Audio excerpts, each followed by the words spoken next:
நம் ஆண்டவர் இயேசு கிறிஸ்துவின் நாமத்தினால் மகிழ்ச்சியும் சமாதானமும் நம் அனைவரோடும் இருப்பதாக. எசாயா 40:25-31 முடிய. யாருக்கு என்னை ஒப்பிடுவீர்கள்? எனக்கு நிகரானவர் யார் என்கிறார் தூயவர். உங்கள் கண்களை உயர்த்தி மேலே பாருங்கள். அவற்றை படைத்தவர் யார்? வான்படையை எண்ணிக்கை வாரியாய் வெளிக்கொணர்ந்து ஒவ்வொன்றையும் பெயர் சொல்லி அழைப்பவரன்றோ? அவர் ஆற்றல் மிக்கவராயும் வலிமை வாய்ந்தவராயும் இருப்பதால் அவற்றில் ஒன்றேனும் குறைவதில்லை. என் வழி ஆண்டவருக்கு மறைவாய் உள்ளது, என் நீதி என் கடவுளுக்கு புலப்படவில்லை என்று யாக்கோப்பே நீ செல்வது ஏன்? இஸ்ரேலே நீ கூறுவது ஏன்? உனக்கு தெரியாதா? நீ கேட்டதில்லையா? ஆண்டவரே என்றும் உள்ள கடவுள். அவரே மண்ணுலகின் எல்லைகளை படைத்தவர். அவர் சோர்ந்து போகார், களைப்படையார். அவரது அறிவை ஆய்ந்தறிய இயலாது.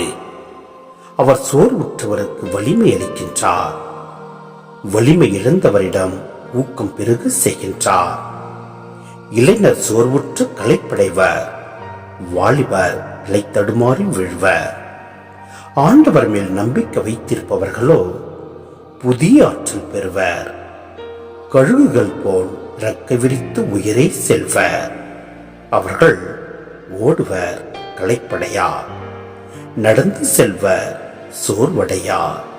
சிந்தனை: ஆண்டவர் படைப்பவராக, படைப்பு பொருட்களை பராமரித்து பாதுகாப்பவராக, எல்லாவற்றையும் அறிந்து வழி நடத்துபவராக சித்தரிக்கப்படுகின்றார்.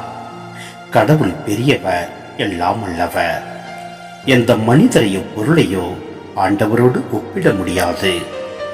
எந்த ஆற்றல் வாய்ந்த மனிதரும் சோர்வடையலாம், தம் செயல்களில் தளர்ச்சி அடையலாம்.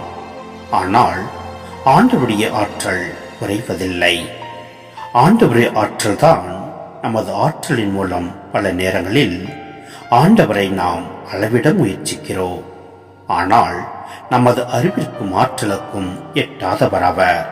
எனவே நம் ஆண்டவர் மீது நம்பிக்கை வைப்போம். அவரே என்றும் உள்ள கடவுள். அவரே மண்ணுலகின் எல்லைகளை படைத்தவர்.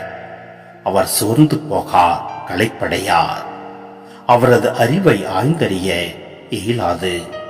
எனவே நம் ஆண்டவரில் முழு நம்பிக்கை வைத்து செயல்படுவோம். எல்லாம் அல்ல இறைவன் நம்மை நிறைவாய் ஆசீர்வதிப்பார். ஆமென்.